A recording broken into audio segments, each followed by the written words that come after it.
What's up guys, how you doing? Welcome back to AFC Game by Game. This is my preview for the game on Monday Night Football. Arsenal travelling to Sheffield to face, of course, Sheffield United, the newly promoted team to the Premier League, who've made a great start to life in the top division. And I have to say, I'm not looking forward to this game that much. I just said I'm looking forward to it, but honestly, I'm quite nervous. We know exactly how we play on the road. I'm not entirely confident that we're going to get 3 points, if I'm being brutally honest. This is a side that did only just lose out to Liverpool when they last played at home, that 1-0 defeat, and they played very well in that game, had some very good opportunities. They've already been to Stamford Bridge, taken a point off Chelsea.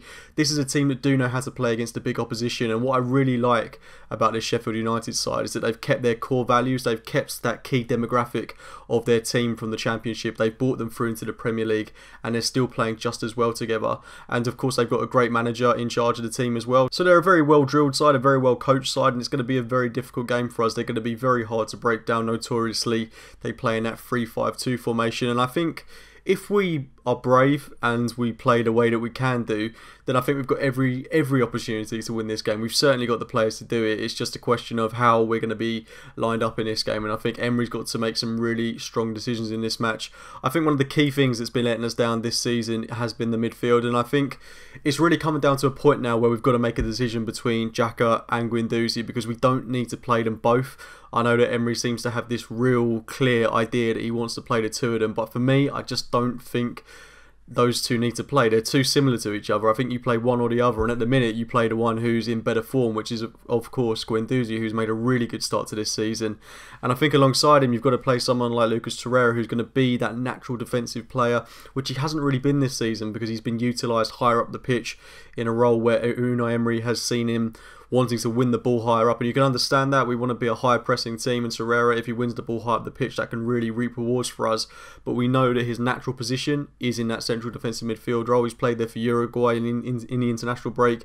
He's looked very good there, so it only makes sense to me that he plays in a role where he's going to excel. So I would play him alongside Guendouzi, and then of course we've got players coming back into the team. You'd hope that Kieran Tierney would make his first start in the Premier League at left back, and possibly there's a chance for Hector Bellerin to come back. I think it'll probably be a little bit too soon for him. And with Chambers playing so well, I don't think he's going to get dropped anytime soon. Perhaps we're going to see Chambers put into a centre-back role sometime soon. I do hope that's the case. If it's not in this game, I'd like to see him play in the match against Victoria on Thursday night in a centre-back position. But for the meantime, I think whilst he's playing quite well at right-back, he'll continue there. We'll see Bellerin coming at right-back in the game on Thursday night. And then the centre-back partnership will probably be the dreaded David Luiz and Socrates partnership, which did keep a clean sheet against Bournemouth, and it's for that reason that I think Emery's going to stick with them. But you've got to remember, against Bournemouth, we were very rarely tested in that game, and it wasn't really a true challenge for Socrates and Luiz in that game. And we know how they've played at times throughout the course of this season. We know that both of them have got mistakes in them, and I would really like to see one of them, ideally Socrates, dropped in this game and Rob Holding come in. He's been back training with the team for well over a month now, and I'd be very surprised if he's not ready for first team action in the Premier League. So for me, I'd like to see him come in alongside David Luiz. I think that's a partnership that could work well this season, and slowly I gradually want to see us move towards a Rob Holding and Callum Chambers partnership, which I definitely think can be developed throughout this season. And then moving back into midfield, looking a bit higher up the pitch, I know a lot of people would look to see Danny Ceballos playing in that number 10 role, but for me, I personally don't feel he's creative enough. I think he's very good at driving, being technical with the ball, getting out of tight spaces, but I don't see him that much as a creator. I haven't seen him play that killer ball yet, that killer instinct, open up space for other players. And honestly, I do think he's struggled a little bit since that game against Burnley. He's looked good on the eye, but he's not been quite as exciting as I would have liked him to have been. And I still find it crazy that Mesut Ozil is getting shunned out for someone like him, because honestly I think Ozil can offer a bit more than Danny Ceballos. I think he can create space for players like Aubameyang, for Pepe, can create opportunities.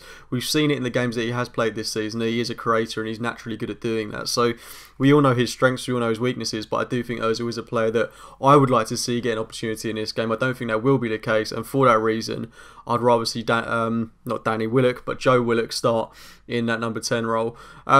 Whether that be in a midfield three or whether it be in a 4-2-3-1, I think we need someone to drive and go forward with the ball, and I just don't think Danny Ceballos is going to be that player essentially, and Ozil is probably going to be omitted from the squad, so that's the best option I can see going forward. On the right wing, I'm going to go with Nicola Pepe. Of course, it'd be great to see him score in this game. He needs to build his confidence up. Got a goal on international duty, so he should be coming back into the team feeling pretty good about himself. On the left-hand side, I would continue with Bukayo Saka. He's had a great couple of games recently, and I think this is a great opportunity for him to continue his development. And then up top, Pierre-Emerick Aubameyang.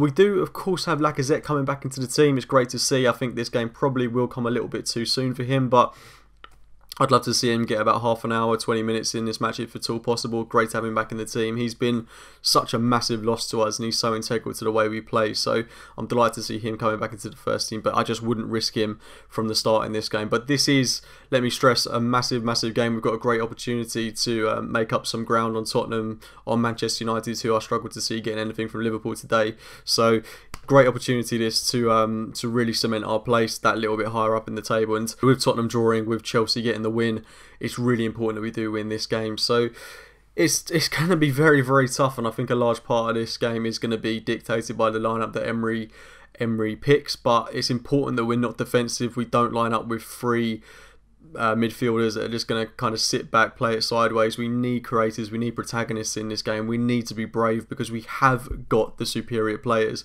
to beat a team like Sheffield United, but they are a very good side. They're very well drilled, they're very hard to break down. This won't be an easy game, but if we play the way that I know we can, then I do think we can get a win in this game. My score prediction, I don't think it'll be any more than a 1-0 win to Arsenal if we are to get a victory in this game. So that's my score prediction. 1-0 to Arsenal, I'd take that all day long. Please do let me know your team lineups, your score predictions in the comments box below. Drop a like on the video if you've enjoyed it, subscribe to the channel. And as always, I will speak to you very, very soon, guys. See you later.